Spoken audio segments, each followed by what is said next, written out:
Welcome, everyone, and before we get started today, please subscribe to our channel. It really helps us out. It does. Okay, so today we're tackling something huge. This question of whether generative AI is actually taking jobs. I mean, you hear it everywhere, right? Oh, yeah. It's either, AI will bring this amazing productivity boom, or it's the end of work as we know it. Lots of extremes. Exactly. So our job today is to kind of cut through that hype.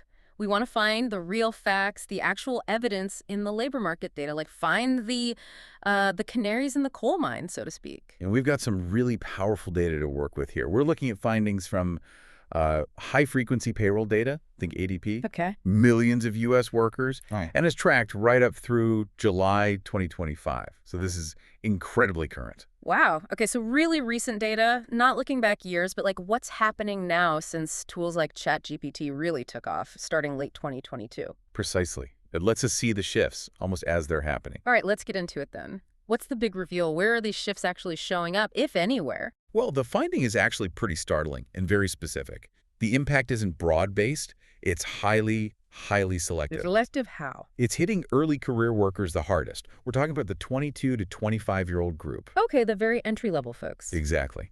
And specifically in the jobs most exposed to generative AI, think like software development, customer service roles, those kinds of jobs. And what's happening to their employment? Since late 2022, they've seen a substantial relative decline in employment, about 13%. 13%. Wow. That's a really significant drop. It is a 13% relative decline just for that specific group in those specific jobs. Okay, but hang on. Could that just be, the tech sector having a wobble? Or maybe some post-pandemic hiring correction? That's what you'd initially think, Mhm. right? But the data allows us to control for those things. And the key piece here is the contrast Contrast with what? with more experienced workers, so people older than 25, in the exact same AI-exposed jobs, their employment.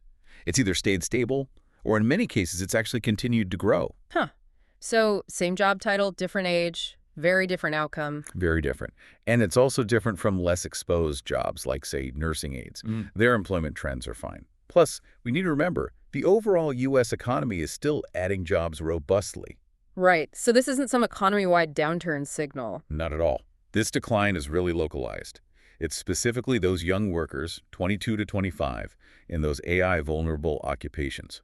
That's where the data points. That's fascinating and kind of counterintuitive, isn't it? You'd think the younger workers, the quote-unquote digital natives, would adapt faster. Why are they the ones seemingly taking the hit? Yeah, it does seem odd at first glance.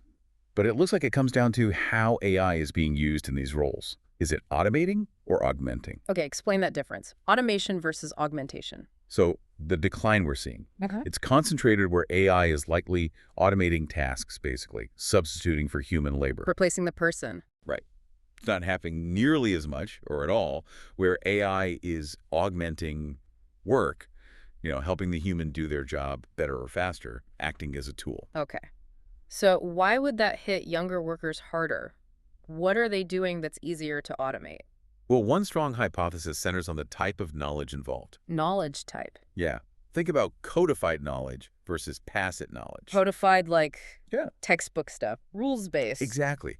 The kind of structured information, the standardized procedures, the book learning you get fresh out of college or training, that's what entry-level workers often primarily bring to the table. Okay. And AI, especially generative AI, it's becoming incredibly good at absorbing and replicating that codified knowledge. I see. So AI can write basic code following standard syntax or draft a customer service email based on a documented process, Precisely. But then there's tacit knowledge. which is more like, It's the stuff that's hard to write down. The intuition, the experience-based tricks, navigating complex or unique situations, understanding unspoken team dynamics, or dealing with that one really tricky client relationship. the things you learn on the job over years, the stuff that isn't in the manual. You got it. And that's what more experienced workers have accumulated. AI, right now at least, is much less capable of replacing that tacit experience-based knowledge. So the theory is AI eats the codified knowledge lunch, which is disproportionately served by entry-level workers, but struggles with the tacit knowledge dinner enjoyed by veterans. That's a good way to put it, yeah. The data strongly suggests that distinction is driving this age gap in employment impact. The low-hanging fruit for AI substitution seems to be those tasks heavily reliant on codified knowledge. Okay, that makes a lot of sense mechanistically. Now, how is the market actually adjusting? You mentioned a 13% employment decline, but what about pay?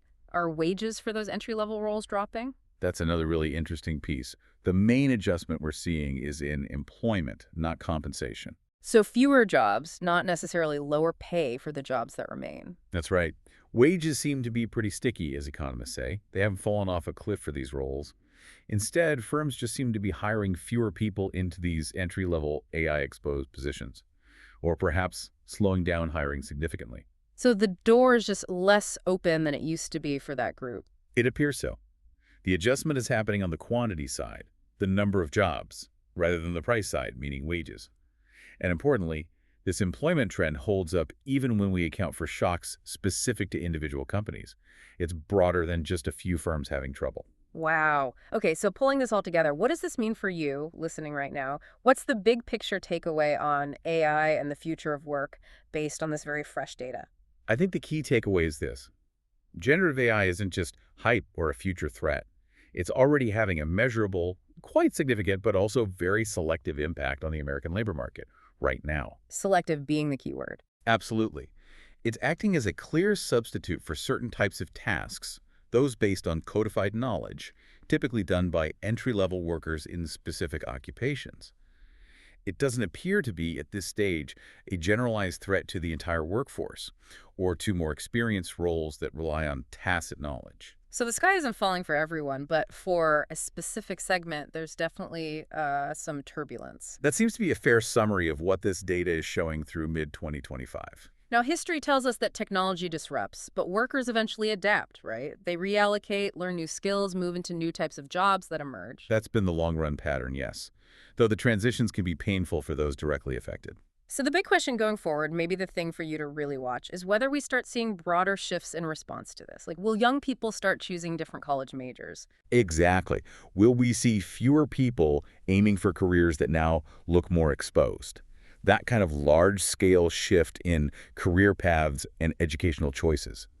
That would be the signal that a deeper, more structural adjustment in the labor market is underway in response to AI. That's the next chapter to watch, really. How quickly and how effectively the workforce reallocates away from these disrupted areas. It's the crucial next indicator. Will people adapt their long-term plans based on these early signals? I'll have to keep watching the data. We definitely will. Thanks so much for breaking that down. My pleasure. It's fascinating stuff. It really is. Okay, folks, that's all we have time for today. Please subscribe to our channel. See you next time.